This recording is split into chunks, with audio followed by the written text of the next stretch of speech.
Bismillahirrahmanirrahim.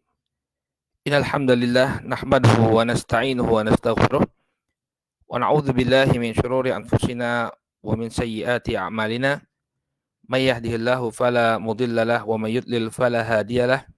Asyhadu an la ilaha illallah wahdahu la syarika lah wa asyhadu anna Muhammadan abduhu wa rasuluh sallallahu alaihi wa ala alihi wa sahbihi wa man ittaba'a hudahu ila yaumiddin, amma ba'd.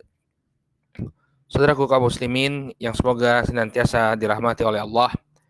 Alhamdulillah, puji dan syukur kita panjatkan kepada Allah Subhanahu wa taala atas segala nikmat yang telah Allah Subhanahu wa taala anugerahkan kepada kita semua, sehingga di kesempatan pagi hari ini kembali Allah Subhanahu wa taala pertemukan kita untuk melanjutkan pelajaran Sirah An-Nabawiyah, sekarang di pertemuan yang ke-14.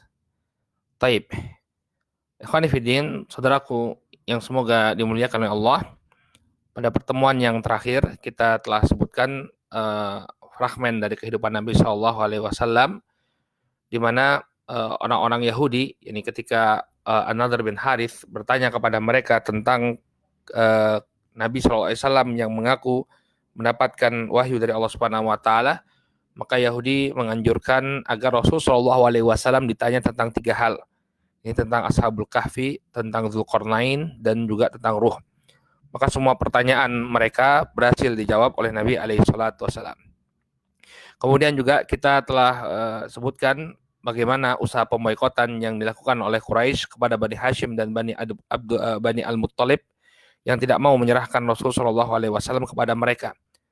Ya, sampai kemudian pemboikotan itu ya berlangsung sekitar 2-3 tahun dan kemudian berakhir.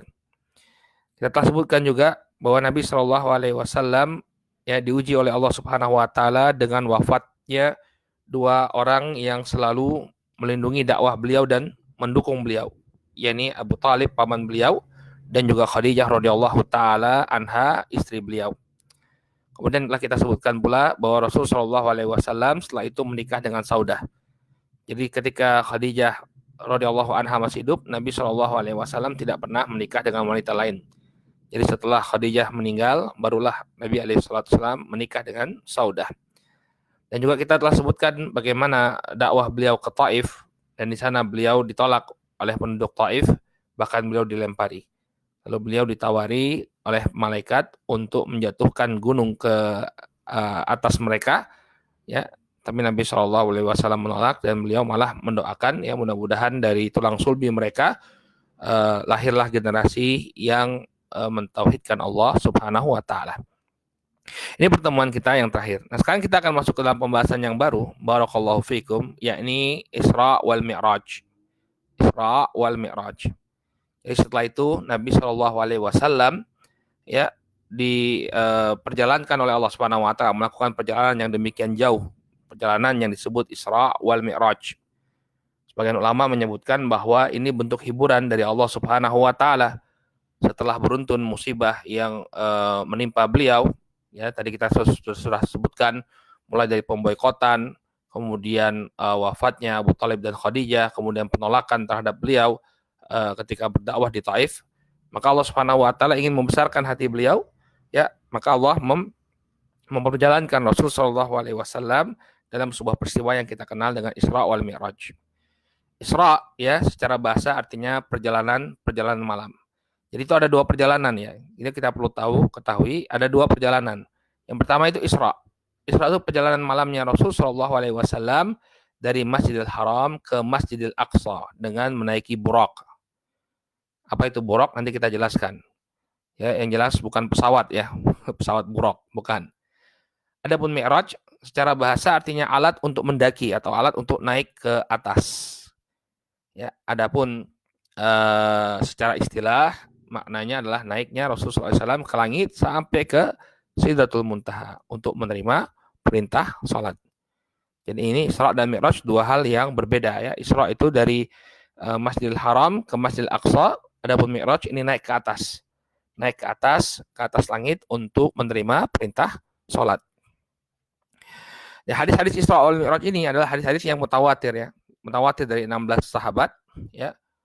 Bahkan termasuk hadis yang berkisah tentang fase Mekah dengan begitu detail. Jadi kan kalau kita lihat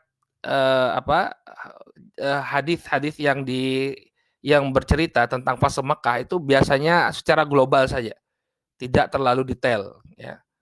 Tapi hadis tentang Isra wal Mi'raj ini diceritakan dengan begitu detail, ya. Tahapan-tahapan yang dialami oleh Rasulullah SAW itu diceritakan dengan detail. Ya, ada hadis Anas bin Malik, hadisnya Abu Dzar Al-Ghifari radhiyallahu taala anhu, dan masih banyak lagi hadis-hadis lainnya. Bahkan dalam Sahih Al-Bukhari dan Muslim juga disebutkan beberapa hadis. Ada 6 sahabat kalau dalam Sahih Bukhari kalau saya tidak salah, ya, yang meriwayatkan peristiwa Isra wal Mi'raj. Jadi kebenaran Isra wal Mi'raj ini tidak diragukan lagi. Hadisnya diriwayatkan dengan riwayat yang mutawatir, ya, dari 16 orang sahabat. Baik. Nah, kemudian ini perlu saya sampaikan, saudaraku kaum muslimin yang dimuliakan oleh Allah Subhanahu wa taala. Kadang kalau kita membaca langsung satu hadis saja dari para sahabat, kita akan mendapatkan mungkin agak bingung, ya, agak bingung. Ini urutannya seperti apa? Kadang ada peristiwa disebutkan terlebih dahulu, kadang disebutkan belakangan, ya. Jadi seolah-olah kronologisnya ini kok berbeda-beda. Ya, maka perlu ada penyusunan kronologis agar kita tidak bingung dalam memahami peristiwa Isra wal Mi'raj. Dan saya melihat, ya, dari bacaan-bacaan kitab-kitab sirah, memang ada yang berbeda, ya, antara satu ulama dengan ulama yang lainnya dalam menyusun kronologis Isra wal Mi'raj. Seperti saya lihat sebagian ulama misalnya menyebutkan bahwa Nabi alaihi salatu wasallam itu memimpin sholat, mengimami para nabi sholat, ya, itu sebelum berangkat ke Sidratul Muntaha. Ini waktu masih malam. Sebagian lagi riwayat menyebutkan bahwa beliau alaihi salatu wassalam, atau sebagian ulama mengatakan bahwa mengimaminya itu setelah sholat subuh, ketika sholat subuh, sebelum beliau kembali ke Makkah. Yang demikian lumrah, ya, karena masing-masing punya persepsi berbeda tentang hadis, dan hadisnya itu sangat banyak. Jadi untuk mengumpulkan itu semua menjadi sebuah kronologis yang ideal, ya, mungkin akan berbeda antara para ulama. Namun kita coba ambil apa yang disimpulkan oleh Al-Imam Ibnu Katsir rahimahullahu taala. Ya, dalam tafsir beliau, antum bisa lihat dalam tafsir surat Al-Isra ayat yang pertama, itu beliau bawakan semua, ya, atau banyak sekali beliau bawakan riwayat-riwayat yang berkenaan dengan Isra wal Mi'raj.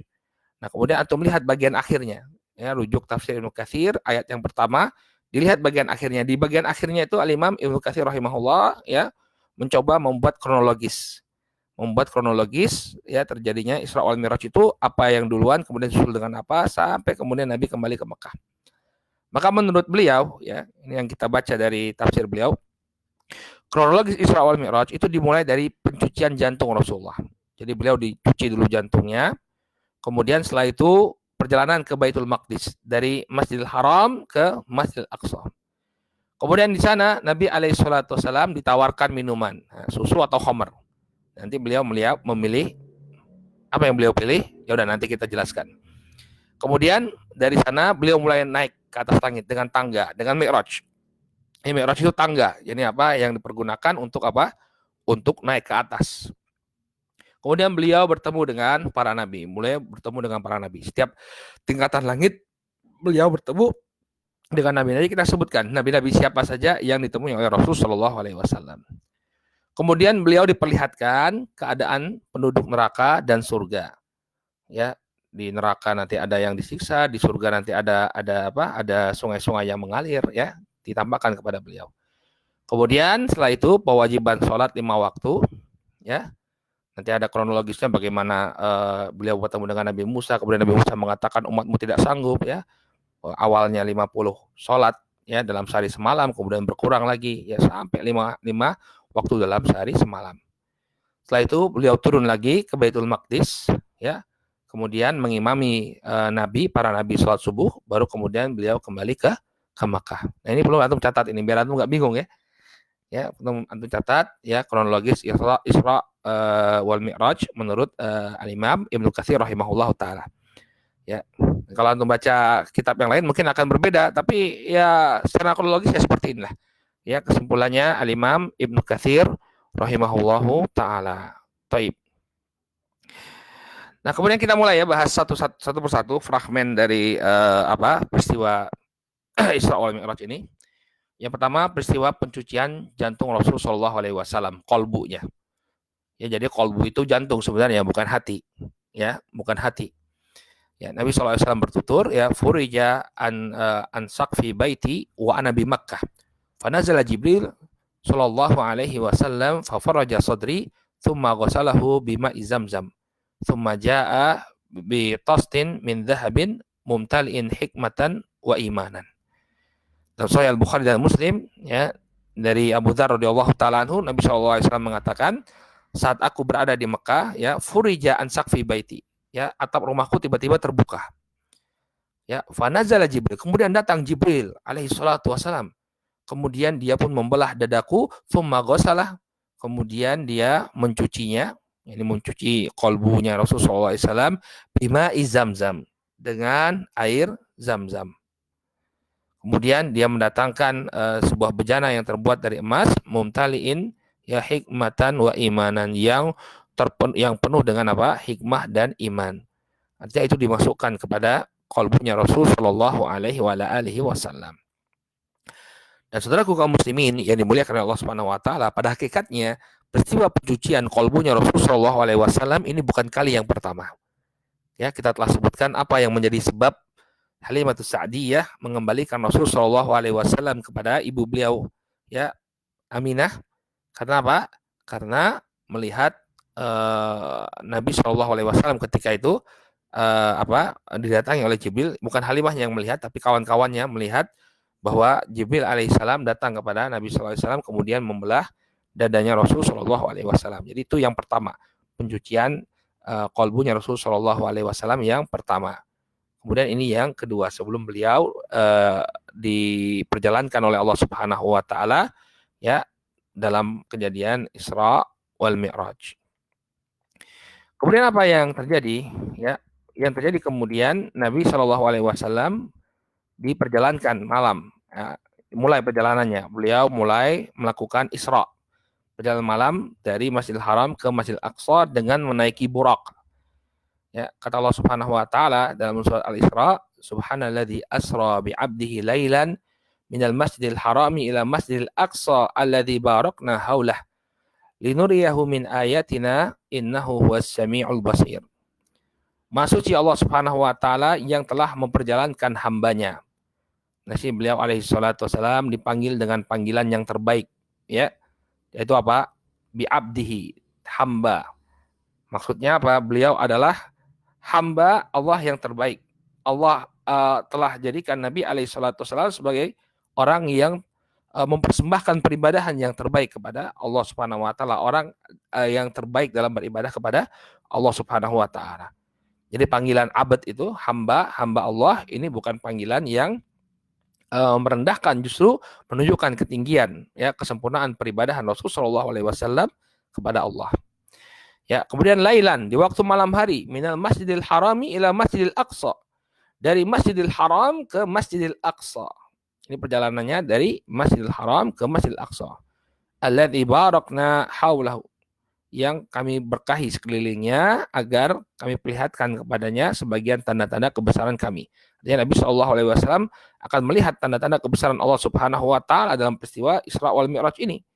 Ya, innahu huwas samiul basir. Sesungguhnya Allah Subhanahu Wa Taala Maha mendengar lagi Maha melihat.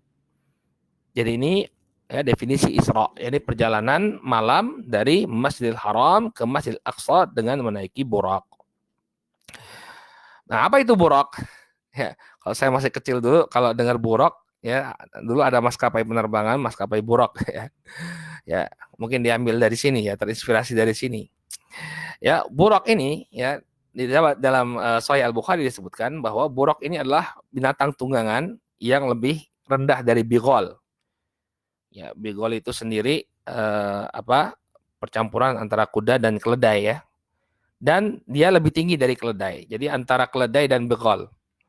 Ya, warnanya putih, kemudian langkahnya sejauh pandangannya. Jadi setiap melangkah, push, ya, cepat sekali, ya. Seperti kilat.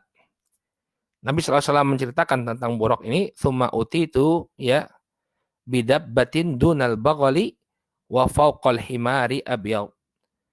Kata Nabi alaihi salatu wasalam, kemudian aku didatangkan seekor hewan tunggangan, dabbah.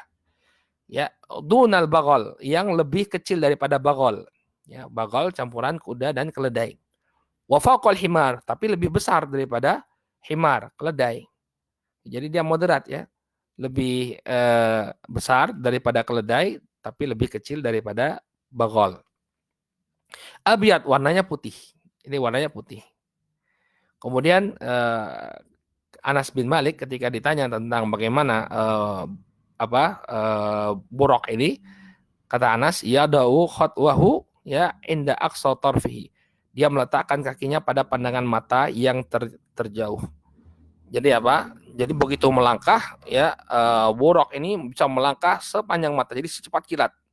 Ya, saking cepatnya dia, maka langkahnya, setiap langkahnya itu sejauh mata memandang. Taib. Kemudian yang perlu kami ingatkan di sini, saudaraku kaum muslimin yang dimuliakan oleh Allah Subhanahu wa taala, sebagian orang berusaha menggambarkan ya buraq itu sebagai sosok hewan yang berkepala manusia ya, ada sayapnya, kemudian ada ini ya. Waktu saya masih kecil sering lihat ya, kalau masuk ke rumah orang-orang tua tuh di ruang tamunya dipasang. Kalau ditanya nih, apa ini toh? Apa ini nek? Ya. Kemudian dibilang sama orang-orang tua, nah ini gambar buraq katanya. Saya pernah datang ke rumah seorang kakek, gambar apa ini? Gambar buraq katanya. Ya, ini nggak ada. Ini khurafat ya, ini khurafat. Tidak ada riwayat yang sahih yang menunjukkan gambaran buraq ya bahwa dia itu kepalanya wanita. Ini sebenarnya melecehkan juga ya. Melecehkan. Kalau saya melihat kenapa kalau buraq itu digambar wanita ya bisa untuk melecehkan Nabi ya. Dia tuh Nabi Muhammad ya, kendaraannya aja perempuan cantik kata dia. Kata orang-orang yang nggak suka sama Nabi kan. Nah, kemudian setelah saya meneliti, saya coba lihat ini gambaran tersebut dari mana. Ternyata ini sepertinya itu diambil dari dari Jazirah Hindi ya, atau orang dari Pakistan atau dari India. Nah, ini sepertinya mengambil dari mitologi Hindu. Ya, cuma kalau mitologi Hindu itu sapi. Ya, ini coba lihat kemiripannya. Antum bisa lihat ini. Yang kiri itu adalah tunggangannya dewa dalam mitologi Hindu. Yang kanan itu buraq. Ya, mirip ya. Warna sayapnya juga mirip, kemudian ekornya juga mirip ya. Jadi kemungkinan ini apa istilahnya dalam ilmu sosial ya, percampuran lah istilahnya, sinkretisme. Gambaran buraq ini sinkretisme dari ajaran Hindu. Ya nggak ada gambar seperti ini ya, perempuan cantik. Perempuan cantik diambil dari jadi kendaraannya Nabi Shallallahu Alaihi Wasallam. Antum lihat di sini tulisannya buraqun Nabi. Ya, ditulis di sini buraqun Nabi. Ini nggak ada riwayat yang benar ya, nggak ada riwayat yang sahih yang menunjukkan bahwa bentuk buraq ya itu adalah hewan berkepala wanita. Paham ya sampai di sini? Jadi kalau ada yang pasang gambar-gambar ini dikasih tahu nih, nggak boleh nih khurafat ya. Baik.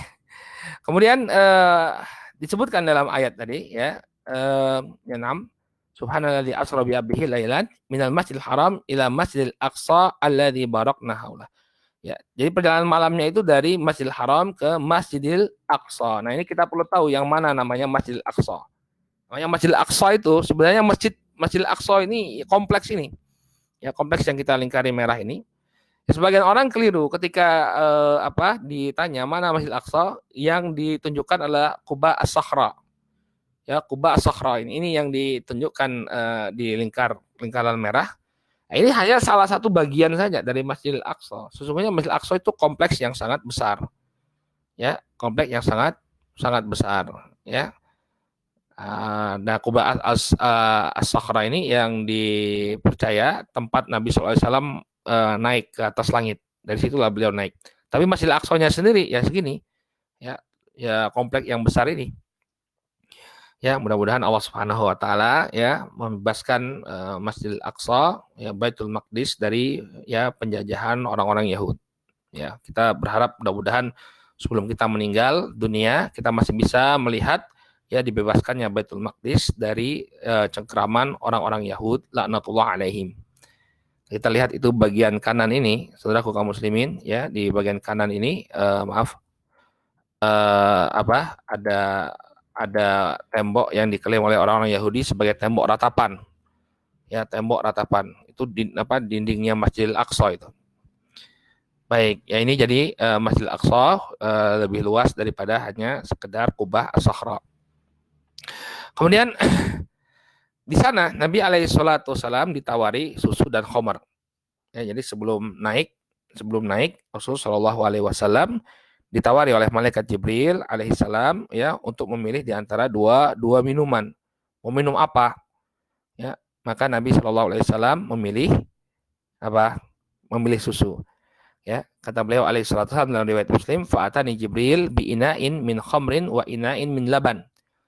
Maka ketika itu Jibril alaihissalam membawa kepadaku ya tempat minum berisi khamar dan tempat minum yang berisi susu, bejana dari yang berisi khamar dan bejana yang berisi susu.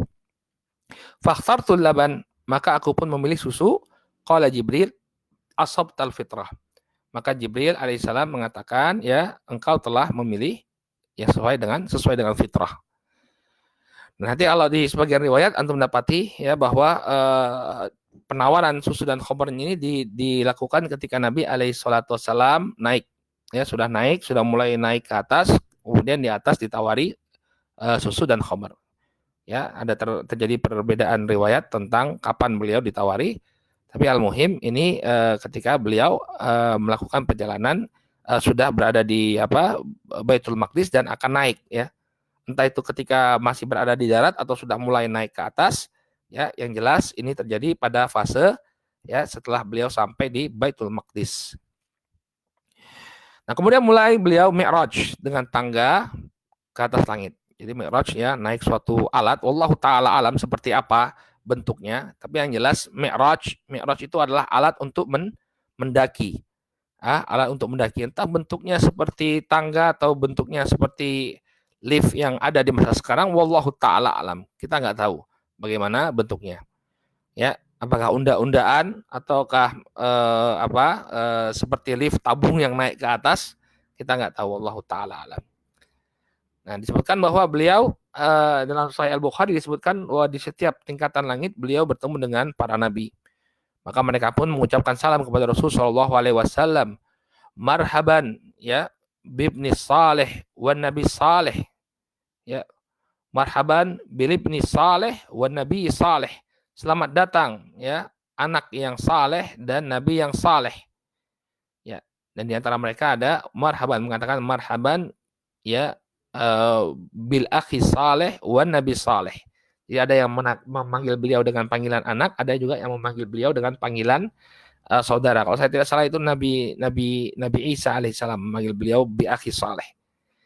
Baik, di antara nabi yang beliau temui di langit, yang pertama adalah Nabi Adam alaihissalam, kemudian Nabi Yahya dan Isa, kemudian Nabi Yusuf dan Nabi Yahya dan Isa, kemudian Nabi Yusuf, Nabi Idris alaihissalam, Nabi Harun, Nabi Musa, dan terakhir Ibrahim alaihissalam. Ini yang ditemui oleh Nabi alaihissalam ketika beliau mi'raj ke atas langit. Kemudian juga beliau ditampakkan kepada beliau surga dan neraka. Ya, dalam Sahih Bukhari disebutkan beliau melihat surga, ketika itu ditampakkan ada sungai-sungai yang mengalir di surga tersebut. Demikian juga beliau ditampakkan kepada beliau neraka. Ya, ada dua kelompok manusia yang dilihat oleh beliau alaihissalatu wassalam. Yang pertama kelompok orang yang memiliki kuku-kuku dari tembaga. Ya, jadi kuku dari nuas ya. Kemudian dia mencakar, orang-orang tersebut mencakar wajah dan dada mereka sendiri. Jadi ini yang dilihat oleh Nabi Shallallahu Alaihi Wasallam ketika beliau dimi'rajkan. Ya. Kemudian beliau bertanya kepada Jibril alaihissalam. Ya, tentunya Jibril yang menemani beliau alaihissalam ya ketika melakukan perjalanan tersebut. Ya. Beliau bertanya kepada Jibril alaihissalam, siapa mereka ini wahai Jibril? Ya, orang-orang yang memiliki kuku dari tembaga kemudian dia mencakar-cakar dada dan wajahnya sendiri. Maka ternyata mereka ini adalah pelaku ghibah. Pelaku ghibah, orang-orang yang makan daging manusia dan mencela kehormatan manusia. Maka hati-hati ya, ikhwan fillah, saudaraku kaum muslimin yang kami cintai karena Allah, hati-hati dari ghibah. Ya, siksaannya sangatlah berat ya. Ya,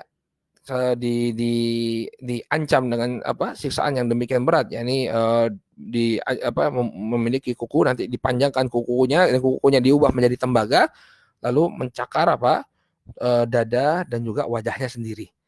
Ini pelaku ghibah. Maka jangan kita melakukan ghibah ya, karena berat sekali hukuman yang akan diterima. Kemudian, nah ini yang lebih mengerikan nih, terutama bagi para penceramah ini ya. Ya, nasallallahu salamah. Kita memohon keselamatan dari Allah Subhanahu wa taala. Ketika diisrakan juga Nabi sallallahu alaihi wasallam melihat sekelompok laki-laki yang bibir-bibir mereka digunting dengan gunting-gunting neraka. Alhamdulillah. Ya. Kemudian Nabi sallallahu alaihi wasallam bertanya, "Siapa mereka ini wahai Jibril?" Ya, haula ya kata Jibril, khutaba min ummatik. Haula khutaba min ummatik. Mereka itu adalah para penceramah dari kalangan umatmu. Kemudian kata Jibril alaihissalam, mereka memerintahkan manusia untuk melakukan kebaikan,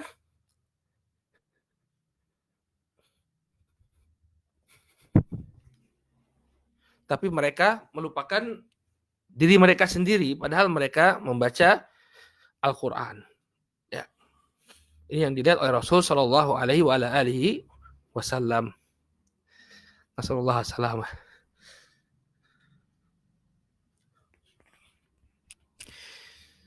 Jadi ini yang dilihat oleh Rasul Shallallahu Alaihi Wasallam ya, tentang keadaan neraka dan orang-orang yang disiksa di dalam neraka tersebut. Kemudian setelah itu beliau ditampakkan Baitul Makmur ya. Baitul Makmur yakni tempat di mana malaikat sholat di dalamnya, kemudian keluar ya untuk melaksanakan tugas dari Allah Subhanahu wa taala. Kata Nabi alaihissalam dalam hadis yang diriwayatkan oleh Imam Al-Bukhari, farufi alil baitul ma'mur fasaltu Jibril, ya, maka diangkat kepadaku atau ditampakkan kepadaku Baitul Ma'mur. Maka aku bertanya kepada Jibril alaihissalam, apa itu Baitul Ma'mur? Faqala hadzal Baitul Ma'mur yusalli fihi kulla yawmin sab'una alfa malakin. Ya, idza kharaju lam ya'udu ilaih. Ini adalah Baitul Ma'mur kata Jibril. Setiap hari ada 70.000 malaikat, ya, sab'una alfa malak. Ada 70.000 malaikat yang sholat di dalamnya, ya, idza kharaju lam ya'udu ilaih. Apabila mereka keluar dari Baitul Ma'mur, maka mereka tidak akan kembali ke dalamnya. Ya, jadi tampakkan kepada beliau Baitul Ma'mur, ya, di mana para malaikat sholat di sana tiap harinya 70.000 malaikat, kemudian mereka keluar dan tidak pernah kembali. Baru kemudian beliau alaihissalatu wassalam naik ke suatu tempat yang bernama Sidratul Muntaha untuk menerima perintah sholat. Nah, di sana beliau berdialog dengan Allah Subhanahu wa taala. Ya, apakah beliau ketika itu melihat Allah Subhanahu wa taala dengan mata kepala beliau? Kata beliau, ya, pernah ditanya oleh para sahabat. Beliau mengatakan, nurun ana ara, ya. Aku hanya melihat cahaya. Artinya Allah Subhanahu wa taala ketika itu dihijabi dengan cahaya. Beliau tidak melihat Allah Subhanahu wa taala secara langsung ketika itu, tapi beliau hanya melihat cahaya yang menyelubungi Allah Subhanahu wa taala. Ya, hijabnya Allah Subhanahu wa taala berupa cahaya. Jadi beliau tidak melihat Allah Subhanahu wa taala ketika peristiwa Mi'raj. Nah, ketika itu beliau alaihi salatu wasallam mendapatkan perintah, ya, kewajiban sholat 50 kali dalam sehari semalam. Kisahnya sangat masyhur ya. Waktu kita kecil dulu kalau kajian masih ya. Kalau dulu kan yang namanya pengajian itu kita baru hadir di majelis ilmu kalau ada apa? Kalau ada Maulid Nabi, ada Isra Mi'raj, ya, dan peristiwa-peristiwa bersejarah, ya. Kalau dulu tuh kajian nggak seperti sekarang. Kalau sekarang ini tiap hari kajian ya, masya Allah ya. Kalau dulu itu kajian itu ya kalau ada acara Maulid Nabi, Isra Mi'raj, atau Nuzulul Quran, ya ngaji ya pas waktu itu. Ya. Nah, saking seringnya diulang-ulang ya tahu kita ya. Apa yang diperintahkan ketika Mi'raj? Sholat 50 waktu dalam sehari semalam. Nah, kemudian ketika Nabi alaihissalam turun, beliau bertemu dengan Nabi Musa alaihissalam. Kemudian Nabi Musa alaihissalam bertanya kepada beliau, apa yang baru saja diperintahkan oleh Rabbmu? Kemudian kata Nabi SAW, sholat 50 waktu. Ya, maka kata Musa alaihissalam, umatmu tidak akan sanggup. Ya, mintalah keringanan dari Allah Subhanahu Wa Taala. Maka Nabi alaihissalam kembali naik meminta keringanan dari Allah Subhanahu Wa Taala sampai kemudian ya berkali-kali ya beliau naik turun sampai akhirnya ya jadi lima waktu. Kata Nabi Musa alaihissalam, umatmu tidak akan sanggup. Tapi kata Nabi SAW, saya sudah malu. Saya sudah malu untuk apa? Meminta kepada Allah Subhanahu Wa Taala agar memberikan keringanan. Ya, jadi beliau mencukupkan diri sudah 5 waktu saja. Ini sudah masya Allah dari 50 waktu. Nah, di sini kita bisa melihat bagaimana kasih sayangnya Rasulullah SAW kepada umat beliau. Ya, beliau tidak ingin umat beliau itu terbebani ya. Allah Subhanahu Wa Taala mengabadikan sikap beliau ini atau karakter beliau ini ya dalam surat At-Taubah, laqad ja'akum rasulun min anfusikum azizun 'alaihi ma anittum harisun 'alaikum bil mu'minina raufur rahim. Ya, sallallahu alaihi wasallam.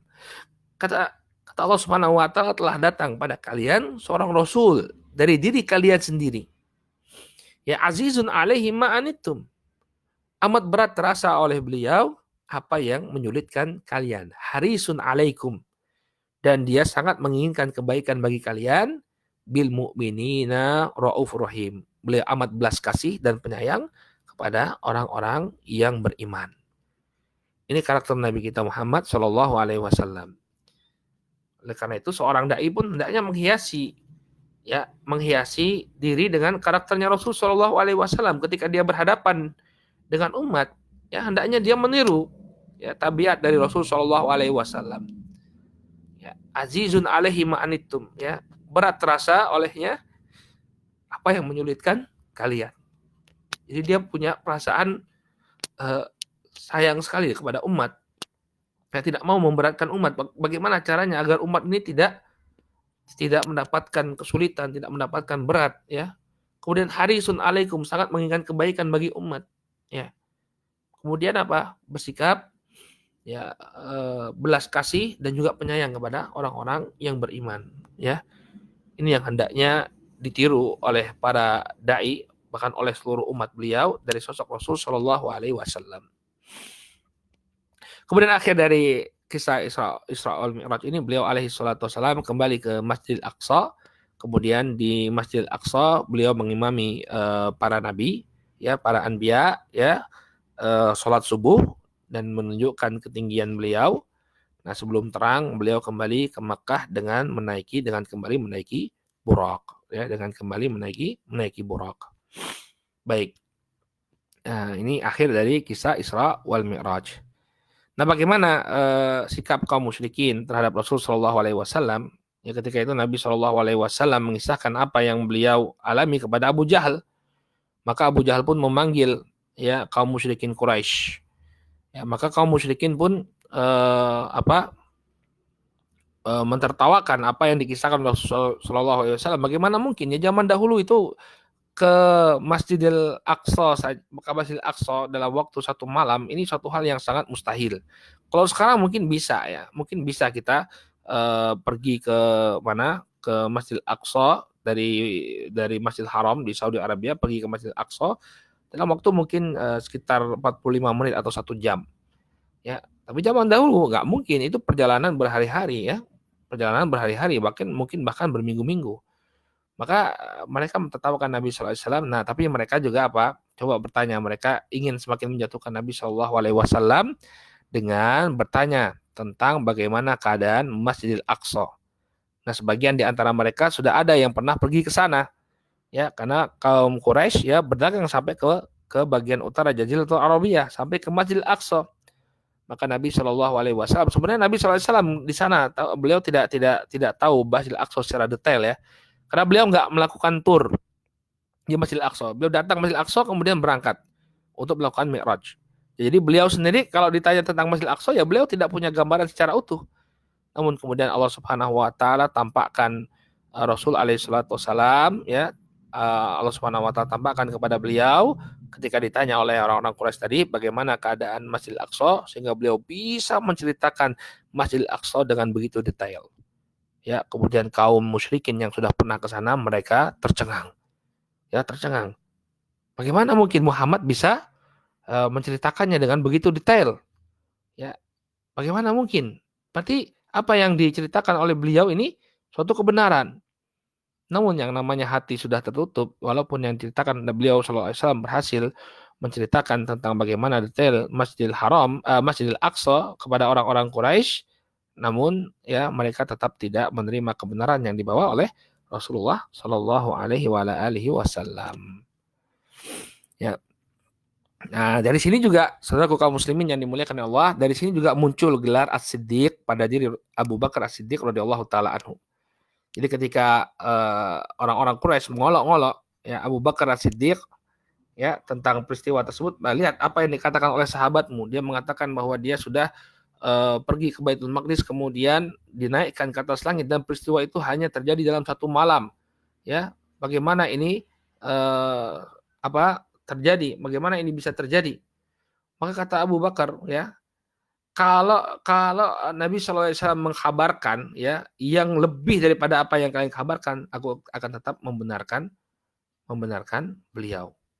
Jadi beliau tetap akan membenarkan Rasul Shallallahu Alaihi Wasallam. Walaupun apapun ya yang dikatakan oleh beliau, walaupun yang dikatakan oleh beliau lebih daripada itu, ya maka aku akan tetap membenarkannya. Dari sinilah Abu Bakar Siddiq mendapatkan gelar As-Siddiq, yaitu orang yang membenarkan. Inilah asal muasal dari gelar As-Siddiq pada diri Abu Bakar radhiyallahu taala anhu.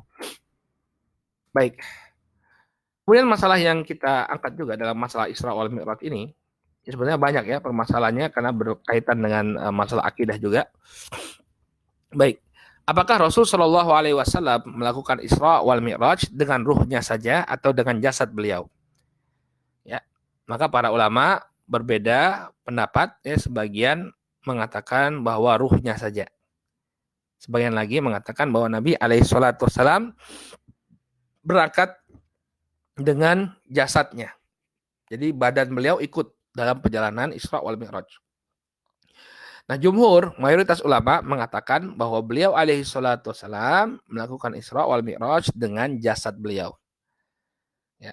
Alasannya, ya, yang pertama bahwa asal perjalanan itu adalah dengan ruh dan jasad. Kecuali ada dalil yang menunjukkan bahwa perjalanan itu hanya ruhnya saja. Nah, ini nggak ada dalil yang menunjukkan bahwa ruh dan jasadnya Nabi itu berpisah ketika melakukan perjalanan. Ada dalilnya nggak? Nggak ada. Sehingga kembali ke asalnya bahwa orang ketika melakukan perjalanan itu dengan ruh dan jasadnya secara beriringan, bukan hanya ruhnya saja. Ini bantahan yang pertama.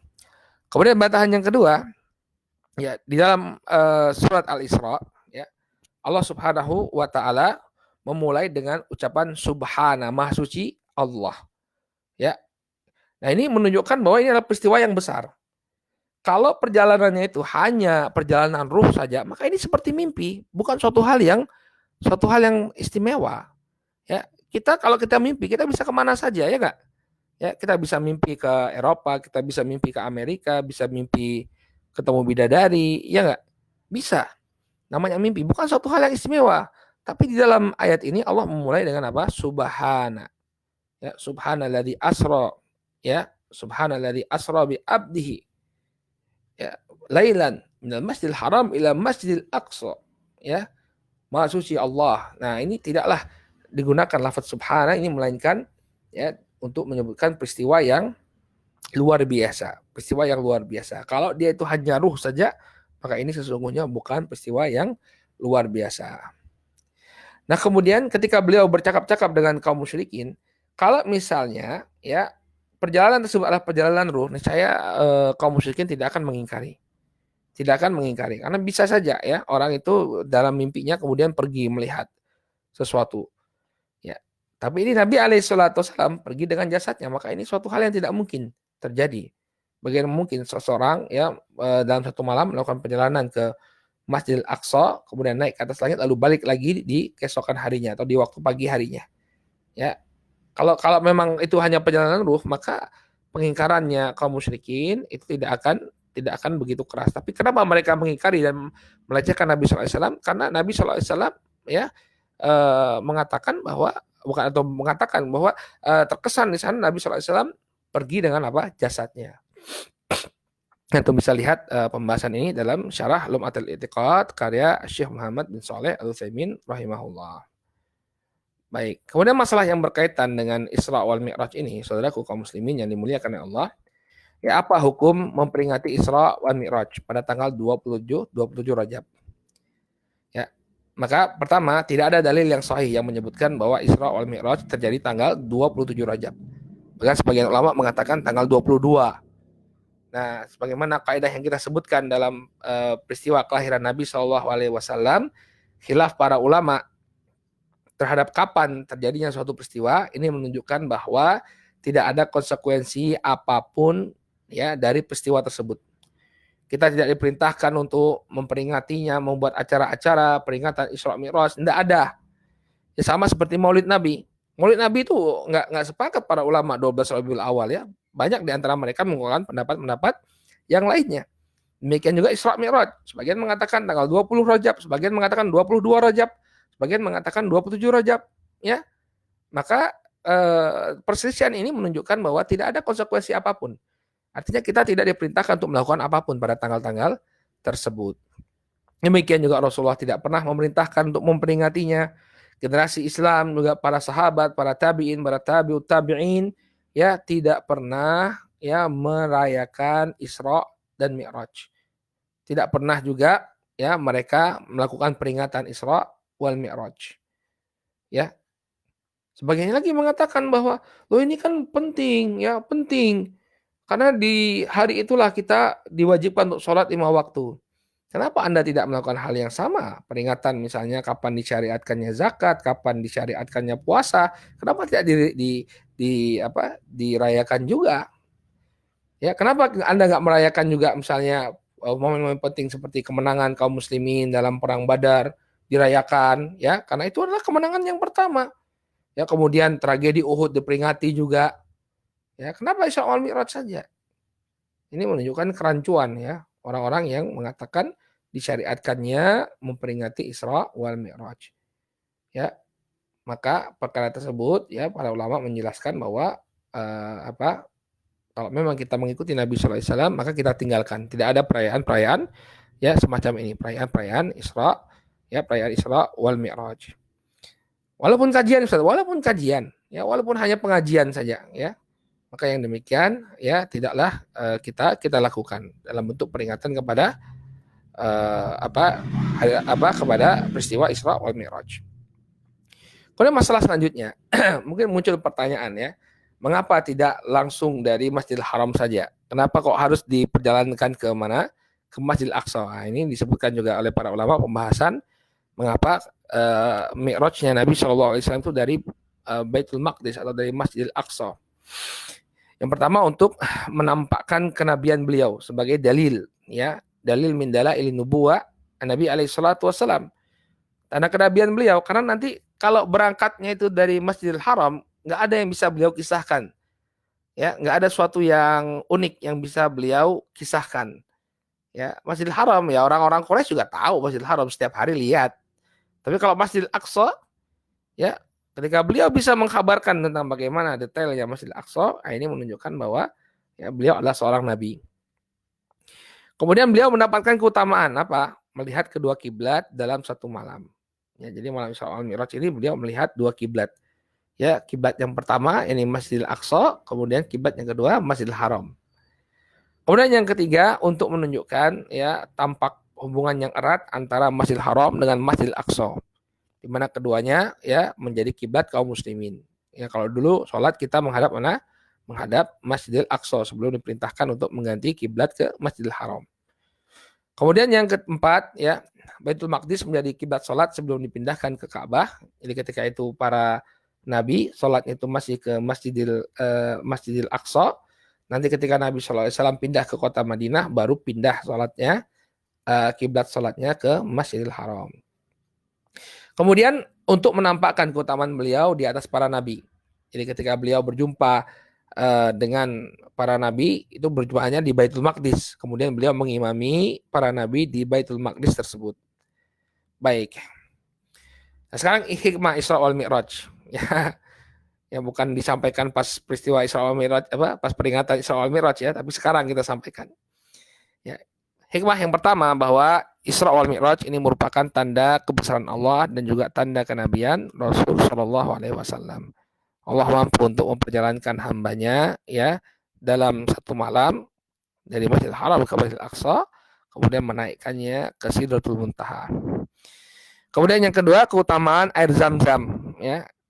Ini menunjukkan keutamaan air Zam-Zam karena air yang dipakai oleh Jibril alaihissalam untuk mencuci kolbunya Rasul Shallallahu Alaihi Wasallam ini adalah air Zam-Zam, bukan air selainnya.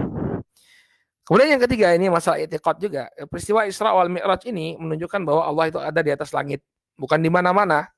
Ya, seperti macam kata dai sesat itu ya, Allah di mana-mana. Yang mana dalilnya Allah di mana-mana ya?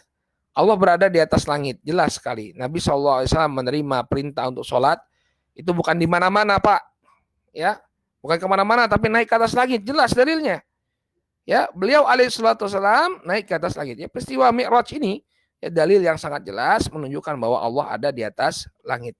Ngapain pula Nabi SAW naik ke atas langit kalau bukan Allah Subhanahu wa taala berada di sana? Ya, jadi Nabi alaihissalam naik ke atas langit ya, kemudian bertemu dengan Allah Subhanahu wa taala untuk menerima perintah salat 5 waktu. Ya, sebenarnya jelas sekali ya menunjukkan bahwa beliau alaihissalam yang menemui Allah di atas langit. Ini dalil yang jelas bahwa Allah itu berada di atas langit. Nah, kemudian yang keempat, ini kita beriman kepada perkara-perkara yang gaib seperti Buraq, Mi'raj, para malaikat, pintu-pintu langit, Baitul Ma'mur, Sidratul Muntaha ya. Bentuknya wallahu ta'ala seperti apa ya, kita beriman ya, karena itu dikabarkan oleh Nabi Shallallahu alaihi wasallam. Kemudian faedah selanjutnya, banyaknya jumlah para malaikat dan tidak ada yang mengetahui jumlah mereka kecuali Allah Subhanahu wa taala. Ya, dalam satu hari saja keluar 70.000 malaikat. Berapa jumlah malaikat kalau gitu? Ya, sangat banyak sekali. Kemudian hikmah dari Isra wal Mi'raj ya, tingginya kedudukan salat wajib yang 5. Kenapa? Karena perintahnya itu langsung diterima oleh Rasulullah SAW dari Allah Subhanahu wa taala. Kemudian kasih sayang dan perhatian Nabi Musa alaihissalam dan juga Rasulullah SAW kepada kaum muslimin ya, sehingga meminta kepada Allah agar dikurangi ya kewajibannya yang dari 50 waktu dalam sehari semalam menjadi 5 waktu dalam sehari semalam. Kemudian rahmat dan kemurahan Allah Subhanahu wa taala ya atas umat ini. Kemudian penetapan adanya nasakh ya, penghapusan hukum dalam syariat Islam. Ya. Dari mana ini kita ambil? Lihat, perintah pertama salat itu 50 waktu dalam sehari semalam. Belum sempat dilaksanakan oleh Nabi, sudah diganti menjadi 45, kemudian jadi 40, kemudian akhirnya menjadi 5 waktu. Dan kemudian faedah lainnya dari Isra wal Mi'raj ya, yang ke-10 ya, peristiwa Isra wal Mi'raj ini menunjukkan keutamaan Nabi alaihi salatu wasalam di atas seluruh nabi. Dari mana ini kita ambil? Ya, beliaulah yang kemudian mengimami para nabi tersebut. Ya, beliau yang menjadi imam para nabi ketika melakukan sholat di Masjidil Aqsa, bukan nabi yang lainnya, tapi beliau alaihi salatu wassalam. Ya, ini saudaraku kaum muslimin yang dimuliakan oleh Allah Subhanahu wa taala, peristiwa Isra wal Mi'raj ya yang bisa kita sampaikan. Insyaallah kita akan lanjutkan pertemuan selanjutnya dengan baiat Aqabah. Ya, baiatul Aqabah ini dengan berbaiatnya sebagian penduduk Yathrib, ya Yathrib ini Madinah, ya kepada Nabi Shallallahu Alaihi Wasallam yang ini membuka jalan hijrah beliau ke Madinah atau ke Yathrib. Wallahu taala a'lam bishawab. Kita cukupkan dulu sampai di sini. Mudah-mudahan apa yang disampaikan bermanfaat bagi kita semua. Ya, subhanakallahumma wa bihamdika asyhadu an la ilaha illa anta astaghfiruka wa atubu ilaik. Assalamualaikum warahmatullahi wabarakatuh.